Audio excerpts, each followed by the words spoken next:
안녕하세요. 정유림입니다.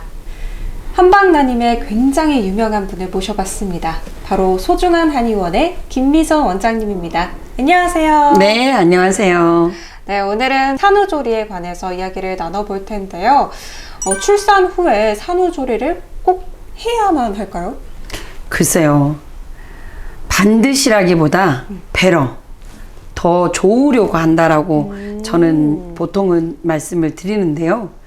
우리가 몸이 건강해서 출산이라는 액시던트, 그러니까 그 사건이 내 몸이 회복력이 너무 좋으면 그건 자연스럽게 극복이 가능한데 별로 좋지 않을 경우에는 산후풍이라든가 여러 안 좋은 결과를 일으키기도 하기 때문에 배러의 의미로 한다라고 저는 얘기를 합니다.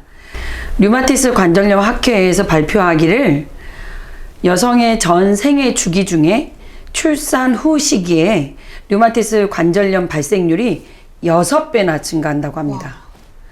그 말은 류마티스 관절염은 면역체의 교란일 때 일어나거든요. 그래서 출산 이후에는 면역체계가 그만큼 떨어질 수 있다라는 것을 의미합니다. 그래서 산모의 건강을 위해서도 산후조리는 분명히 어느 정도는 필요하다고 보여지고요. 뿐만 아니라 육아를 위해서도 중요합니다. 육아를 할 때는 엄마가 건강해야 우리 아이를 즐겁게 육아할 수 있거든요. 그래서 저는 뭐라고 얘기하냐면 머스트, 반드시라기보다 배려의 의미로 하는 게 좋겠습니다 라고 얘기합니다. 기왕에 하는 게 좋겠죠. 그렇죠. 아무래도 여성분들도 조금 네. 어느 정도 마음의 준비는 하고 가야 되니까. 네, 그럼 산후조리로 한약을 굉장히 많이 드시는 분들이 많은데요. 네. 산후조리 약의 효과를 보려면 어떻게 하면 될까요? 산후조리 한약은 출산 후에 보통은 바로 먹습니다. 오로가 배출될 때 필요한 약도 있고 오로 배출 이후에 필요한 약도 있는데요. 이 모두 중요하게 산모의 회복력에 집중을 합니다. 회복력을 극대화시켜서 몸의 회복을 도와주게 되죠.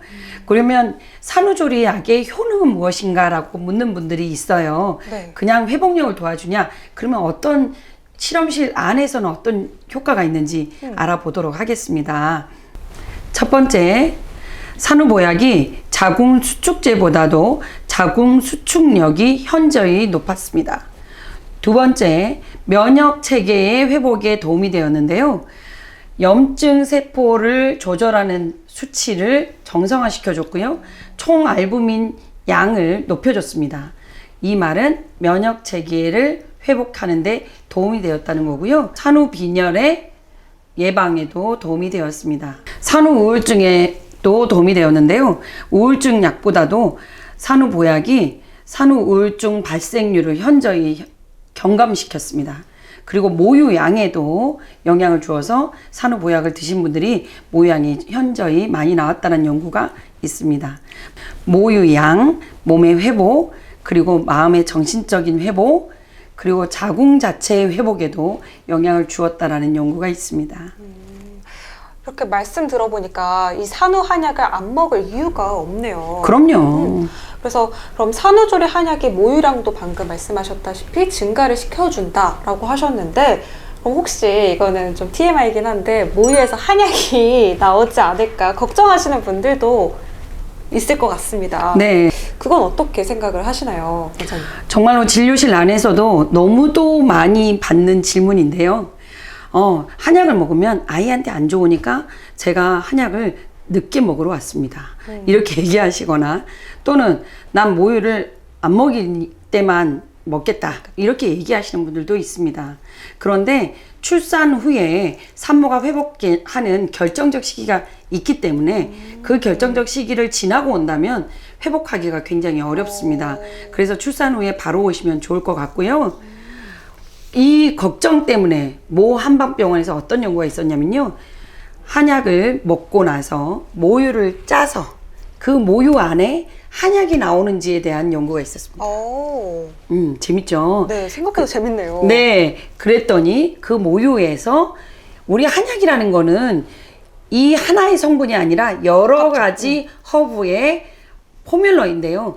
모든 한약이 발견되지도 않았고 그 중에 한두 개가 발견되긴 하였으나 그 한약 자체가 너무 미미해서 아이한테 영향을 줄 수 없었다라고 결론이 났습니다.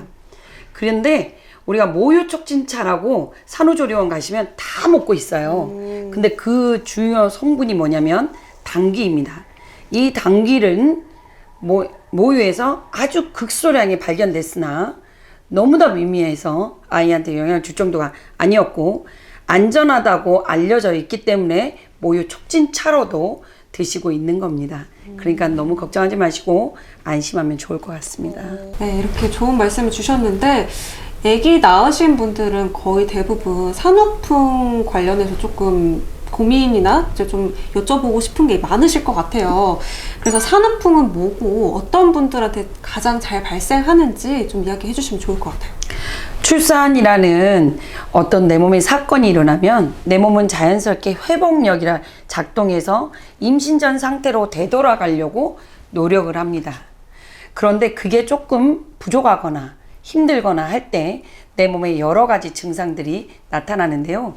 넓은 의미의 산후풍은 출산 후에 나타나는 모든 증상을 말합니다. 예를 들어 소화가 안 되거나 머리가 계속 아프거나 허리가 아프거나 이런 모든 것도 넓은 의미의 산후풍이라고 볼 수 있어요. 그런데 협의의 산후풍, 우리가 일반적인 산후풍을 부르는 거는 관절의 통증이죠. 발바닥이 아프거나 손가락이 아프거나 어떤 무릎이 아프거나 이런 것들을 보통의 산후풍이라고 부르기도 합니다. 그런데 이 산후풍이 발생하는 원인은 내가 면역체가 문제가 있을 경우에는 염증 세포가 점점 증가하면서 그런 것들이 염증화 과정이 고장나면서 이런 관절에 염증을 발생하는 것이 산후풍이라고 볼 수 있고 그게 계속적으로 간다면 관절염을 유발할 수도 있습니다. 그래서 관절염 학회에서 출산 후에 류마티스 관절염이 6배가 증가했다라는 것을 설명할 수가 있겠죠. 이 산후풍 때문에도 약간 좀 산후조리를 잘해야 된다라는 얘기가 많잖아요.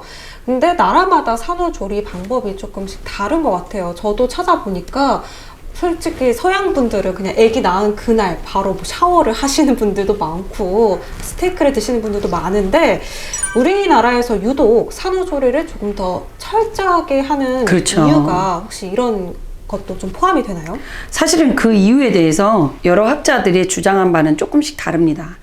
백인에 비해서 우리 동양인이 골격이나 근육이 작기 때문에 왜소하기 때문이라고 주장하기도 하고 그런데 이제 제가 볼 때는 유전적인 형질이지 않을까 싶습니다. 예로부터 우리는 온도를 즐겨 했고 따뜻한 국물을 많이 먹는 유전적인 기록이 되어 있는 민족이지 않을까 싶습니다. 그래서 산후조리를 우리가 조금 더 집중해서 해야 되지 않을까요? 저는 그게 오히려 맞는 이론이라고 생각이 되어집니다. 그렇죠. 사실 산후조리에는 음식도 빼놓을 수가 없는데 산후조리를 하려면 미역국을 많이 먹잖아요. 네네. 미역국 외에도 혹시 좀 더 좋은 음식들을 추천해 주실 만한 게 있을까요? 네, 미역국은 칼슘이 많아서 출산 후에 많이들 드시고 계시잖아요. 그 외에 특별한 음식이 좋다라기보다 단백질 섭취에 유의하면서 2000kcal 정도를 좀 많은 양을 섭취하시면 좋을 것 같아요. 그래서 하루 3끼 골고루 드시되 지중해 음식이 요즘에 각광받고 있는 거 아시죠?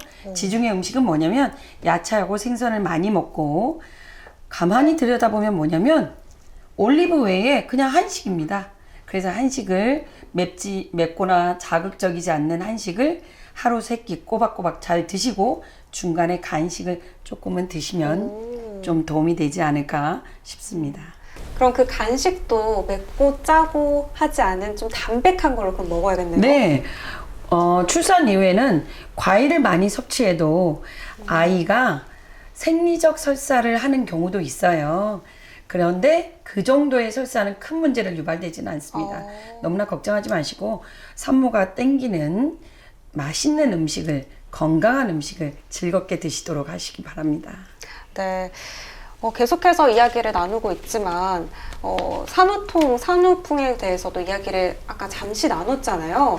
근데 그런 걸 조금 더 이제 관절 마디마다 좀 잘 바람이 들지 않게끔 하려면 더워도 꼭 이불을 덮고 자야 되고 되게 에어컨 바람 못 쐬게 하잖아요. 혹시 그런 것도 좀 영향이 있는지.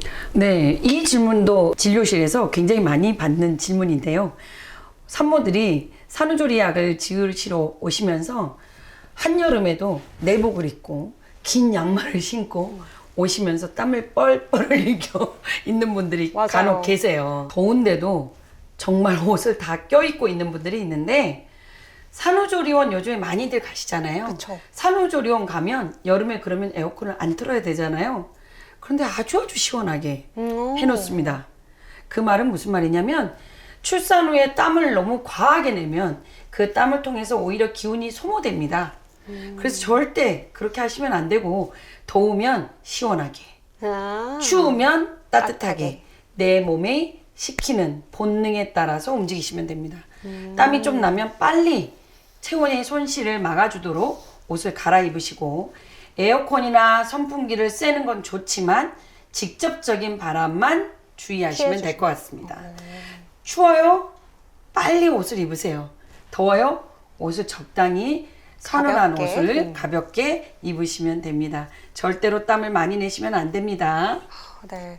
주옥 같은 말씀 너무너무 좀 도움이 많이 되는데 네. 이제 마지막으로 출산 후에도 이 산후조리 하면서 고생하고 있을 우리 산모분들에게 한 말씀 해주시죠.